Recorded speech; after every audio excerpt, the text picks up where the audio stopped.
बाबू की तरह कभी कुली नंबर 1, कभी बीवी नंबर 1, कभी कुछ बनना चाहते हैं। अब आप कहते हैं मैं फेंकू नंबर 1। ये फेंकू नंबर 1 का जुमला नहीं चलेगा नरेंद्र मोदी जी। ये बिहार की आवाम भिखारी नहीं है। बात बताइए, कंगना रनावत का छज्जा टूटता है तो पूरे मीडिया में हलचल हो जाती है, और जब देश में इन गरीबों के घर झुग्गियों को देखिए पानियों में कैसे जीवन गुजर बसर करने को तैयार होते हैं, आखिर इनकी सुधी कौन लेगा? क्या इनका छज्जा टूटने पर देश की बेरोजगारी जो है किसी न किसी रूप में 2014 के साल से बढ़ती चली जा रही थी और सरकार लगातार इसकी तरफ ध्यान नहीं दे रही थी। आप इसे अहंकार कह सकते हैं या आत्मविश्वास की नौजवान भूखा मर जाएगा, लेकिन वोट देगा तो जाति पर देगा, वोट देगा तो व्हाट्सएप यूनिवर्सिटी की अफवाहों पर देगा, या वोट देगा तो धर्म के नाम पर देगा या सांप्रदायिक बातों पर देगा। आप देखेंगे कि जब भी चुनाव आता है उसके आसपास ऐसे मुद्दों को बड़ा किया जाता है, क्योंकि ऐसे मुद्दे लगातार दुनिया के किसी न किसी हिस्से में घटित होते रहते हैं और अचानक उस पर फोकस बढ़ जाता है, और जहां नहीं घटित होते हैं उस तरह से क्रिएट कर दिया जाता है कि चुनाव आ रहे हैं तो इसको बढ़ाया जाए, ताकि इन्हें इस भरोसा हो चला है कि भारत का जो नौजवान है वो अपनी जिंदगी कुर्बान कर देगा, अपनी जवानी कुर्बान कर देगा, लेकिन नौकरी की बात पर कभी मतदान नहीं करेगा। वो सांप्रदायिक प्रोजेक्ट के तहत वो नष्ट किया जा चुका है, ये भरोसा था। आप हमारा कार्यक्रम देख रहे हैं, वो लोग बुढ़ापे की तरफ जाएंगे और उनका बुढ़ापा खराब हो जाएगा, क्योंकि उनकी जवानी तो कुछ हुई नहीं, अच्छी नौकरियां नहीं मिली। आप इस भरी जवानी में 5 साल 7 साल काटे गए, और जब भी चुनाव आता है तो आपके कानों में ये बात भरी जाती है कि नहीं नहीं, धर्म के नाम पर वोट देना है, धर्म के नाम पर ये करना है। आपके भीतर कई तरह के भय पैदा कर दिए जाते हैं, लेकिन कोई ये नहीं कहता कि आप इतने बार से वोट देते आ रहे हैं तो हम आपके लिए कॉलेज इतना अच्छा बनाएंगे कि आपकी क्वालिटी अच्छी हो, जब आप बाजार में जाएं तो आपको अच्छे स्तर का काम मिले। और ये किताब कहती है कि मैन्युफैक्चरिंग में भारत में विदेशी निवेशक इसलिए कम आए कि उन्हें लायक नौजवान कम मिले, और ये लायक नौजवान सिर्फ स्किल इंडिया से नहीं आते। आप सिर्फ पेचकस चलाने के हुनर से या आरी चलाने के हुनर से आप अच्छा बढ़ई नहीं बन सकते। अच्छा बढ़ई वो होता है जो बहुत तरीके से समाज को जानता है। आपके पास अब मौका कम था, आपके पास दुनियादारी को समझने के लिए यूनिवर्सिटी ही एक जरिया थी, क्योंकि अब आप उस तरह से काम करते हुए नहीं बड़े हो रहे थे और यूनिवर्सिटियां बर्बाद कर दी गई। बिहार के चुनाव में ऐसा लग रहा है कि रोजगार एक बड़ा मुद्दा है, और इस मुद्दे को लगातार दबाने का बहुत प्रयास किया गया। अब आप एक देश की आर्थिक स्थिति को आप ठीक से देखें तो वो स्थिति क्या है, वो स्थिति आप मार्च के बाद की स्थिति से ना जोड़कर देखें कि तालाबंदी हो गई है, उसका कुछ किया नहीं जा सकता था, अर्थव्यवस्था नीचे चली गई है, और ऐसे में एक तरह से नौकरी की बात बेमानी है। लेकिन 2017-18 के साल में ही 1 करोड़ रोजगार कम हो गए थे, और लगातार रोजगार में गिरावट आती जा रही थी, जिसका जिक्र आपको 2 सोर्स से मिल रहा था। एक centre for monitoring Indian economy से, और दूसरा नेशनल सैंपल सर्वे से। लेकिन नेशनल सैंपल सर्वे से जब 2018 में वो रिपोर्ट आने वाली थी, आपको याद होगी ये बात की जब बेरोजगारी की दर 6 से ज्यादा हुई, तो सोमेश झा ने, जो बिजनेस स्टैंडर्ड के पत्रकार हैं, उन्होंने ये रिपोर्ट छाप दी कि ये रिपोर्ट आने वाली है, और 45 साल में लगभग 4-4.5 दशक के बाद भारत में बेरोजगारी इतनी ज्यादा हुई है। उस रिपोर्ट को दबा दिया गया और बहुत देर में जारी किया गया, और फिर कहा गया कि इसके पैमाने बदल दिए गए हैं, इस तरह से देखने की जरूरत नहीं है कि 45 साल में सबसे ज्यादा बेरोजगारी हो गई है। लेकिन आप यूं देखें कि बेरोजगारी बहुत भयावह होती जा रही थी। इस बहुत सारे संकेत हमें मिल रहे थे कि जब भी सरकार वैकेंसी निकाल रही थी, और किस तरह की वैकेंसी निकाल रही थी, जो 4th ग्रेड की वैकेंसी निकाली जा रही थी तो उसमें इंजीनियर और मैनेजमेंट की पढ़ाई करने वाले लोग अप्लाई कर रहे थे। साथ ही आप याद करें तो 2014 के बाद की खबरों को, तो यूपीएससी की जो सीटों की संख्या में कमी आ रही थी, आईएएस आईपीएस की भी संख्या में कमी आ रही थी, तो बड़े स्तर की परीक्षाएं कम हो रही थी। राज्य लोक सेवा आयोग, जैसे हम बीपीएससी यूपीपीएससी कहते हैं, इनकी नौकरियों की संख्या कम होती जा रही थी और इनकी नियुक्तियों में देरी हो रही थी। दूसरी तरफ प्राइवेट सेक्टर में क्या हो रहा था, ये हमें समझने की जरूरत है। प्राइवेट सेक्टर में दो चीजें हो रही थी। हमारा मैन्युफैक्चरिंग सेक्टर जो 2014 तक ठीक ठीक चला, पहले कभी बहुत अच्छा नहीं था, और कंस्ट्रक्शन निर्माण क्षेत्र में काफी नौकरियां मिली थी। ये दो ऐसे क्षेत्र थे जिनमें ऐसे लोगों को ज्यादातर नौकरियां मिली जो ज्यादा कौशल वाले लोग नहीं थे, ज्यादा उनमें हुनर की बहुत कमी थी, इसलिए बहुत कम पगार पर नौकरी पाए। इन्हें हम मिला जुलाकर असंगठित क्षेत्र कहते हैं। खेती से बाहर जितने भी लोग काम करते हैं, आप देखेंगे कि उनमें से ज्यादातर 99% लोग इसी असंगठित क्षेत्र में काम करते हैं।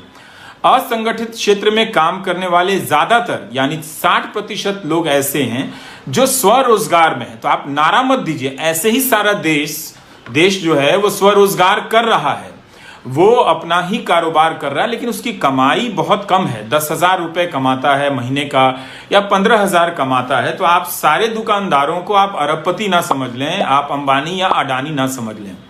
तो क्या हुआ, और दूसरी तरफ कंस्ट्रक्शन जो निर्माण क्षेत्र थे जिसमें बिल्डिंगें बन रही थी, हाईवे बन रहे थे, तो उनमें लोगों को काम मिल रहा था, और काम मिल रहा था मगर तनख्वाह बहुत कम थी। तो काम मिलने के बाद भी भारत में आर्थिक असमानता और बढ़ती चली जा रही थी। जिन्हें नहीं मिल रहा था वो बेरोजगारी और गरीबी को बढ़ा रहे थे, और जिन्हें मिल रहा था वो भारत में आर्थिक असमानता को बढ़ा रहे थे। तो उनमें इतनी आर्थिक शक्ति नहीं थी कि वो उपभोग बढ़ा दें। तालाबंदी से पहले नोटबंदी की एक घटना हुई। तो क्या हुआ, नोटबंदी के बाद उद्योग धंधों की हालत चौपट हो गई, निर्यात हमारा गिर गया। तो उस कम कमाई वाले काम की संख्या कम हो गई, रोजगार कम हो गए, करोड़ों करोड़ों रोजगार कम हो गए, और उनका पगार कम हो गया, उनका वेतन बढ़ना बंद हो गया। इस वजह से बेरोजगारी इस देश में बेतहाशा हो गई। आपको ये बात समझने की जरूरत है कि बेरोजगारी आज बेतहाशा नहीं हुई है। बेरोजगारी जो है किसी न किसी रूप में 2014 के साल से बढ़ती चली जा रही थी, और सरकार लगातार इसकी तरफ ध्यान नहीं दे रही थी। आप इसे अहंकार कह सकते हैं या आत्मविश्वास की नौजवान भूखा मर जाएगा, लेकिन वोट देगा तो जाति पर देगा, वोट देगा तो व्हाट्सएप यूनिवर्सिटी की अफवाहों पर देगा, या वोट देगा तो धर्म के नाम पर देगा या सांप्रदायिक बातों पर देगा। आप देखेंगे कि जब भी चुनाव आता है उसके आसपास ऐसे मुद्दों को बड़ा किया जाता है, क्योंकि ऐसे मुद्दे लगातार दुनिया के किसी न किसी हिस्से में घटित होते रहते हैं, और अचानक उस पर फोकस बढ़ जाता है, और जहां नहीं घटित होते हैं उस तरह से क्रिएट कर दिया जाता है कि चुनाव आ रहे हैं तो इसको बढ़ाया जाए, ताकि इन्हें इस भरोसा हो चला है कि भारत का जो नौजवान है वो अपनी जिंदगी कुर्बान कर देगा, अपनी जवानी कुर्बान कर देगा, लेकिन नौकरी की बात पर कभी मतदान नहीं करेगा। वो सांप्रदायिक प्रोजेक्ट के तहत वो नष्ट किया जा चुका है, ये भरोसा था। इसीलिए आप देखेंगे कि 2019 का जो चुनाव में जब ये सवाल उठा तो इसका मजाक उड़ाया गया कि पकौड़ा बेचना भी तो रोजगार है। वाकई लोग पकौड़ा बेच ही रहे थे, क्योंकि उन्हें प्राइवेट सेक्टर में काम नहीं मिल रहा था। मैन्युफैक्चरिंग में निवेश कम हो गया था, एक्सपोर्ट कम हो गया था। जिनकी पहले से कोई प्राइवेट नौकरी थी वो छोड़ दी है, क्योंकि वहां उन्हें जीने लायक सम्मान का पैसा नहीं मिल रहा है। अभी हाल में ये एक किताब आई है, ये किताब है संतोष मेहरोत्रा की, पेंगुइन से आई है, कि भारत में नौकरियों की संभावना को बेहतर करने का प्लान क्या होना चाहिए। ये किताब क्या कहती है, देखिए प्रधानमंत्री भी कहते हैं कि हमारे पास डेमोग्राफिक डिविडेंड है, यानी आबादी हमारे पास सबसे सकारात्मक पक्ष है। भारत के ज्यादातर लोग नौजवान हैं, 35 साल से कम है, ये ज्यादा काम कर सकते हैं, ज्यादा कमाएंगे। तो जिस तरह से चीन जो अब एजिंग की तरफ बढ़ा है, जिसमें अब ज्यादा बुजुर्ग संख्या है, उनके यहाँ जवानों की संख्या कम हो रही है, तो चीन क्या किया, उसके जो नौजवान थे, उसकी जो जवानियां थी, उनको बहुत पैसे के अच्छे काम मिले। इसके लिए चीन ने शिक्षा पर बहुत निवेश किया है। कमाल की उन्होंने यूनिवर्सिटी बनाई है, कमाल की उन्होंने टेक्निकल यूनिवर्सिटी बनाई है, मेडिकल यूनिवर्सिटी बनाई है, और हाई क्वालिटी के एजुकेटेड नौजवानों को तैयार किया। जिनका काम भी थोड़ा ज्यादा था वो बाहर भी नौकरियां करने गए और उनका पगार ज्यादा था। तो अपनी जिंदगी में जवानी के वक्त वो ज्यादा कमाते हुए बुजुर्गियत की तरफ बढ़े, जिससे वो अपना बुढ़ापा थोड़ा आराम से काट सकते थे। भारत में क्या हुआ कि भारत की जो आबादी थी, जिसे प्रधानमंत्री कहते थे कि ये आबादी लाभांश है, डेमोग्राफिक डिविडेंड है, वो कम कमा रही थी। क्यों कम कमा रही थी कि आपने देश के नौजवानों के लिए जो स्कूल कॉलेज है उसकी क्वालिटी गिरा दी थी।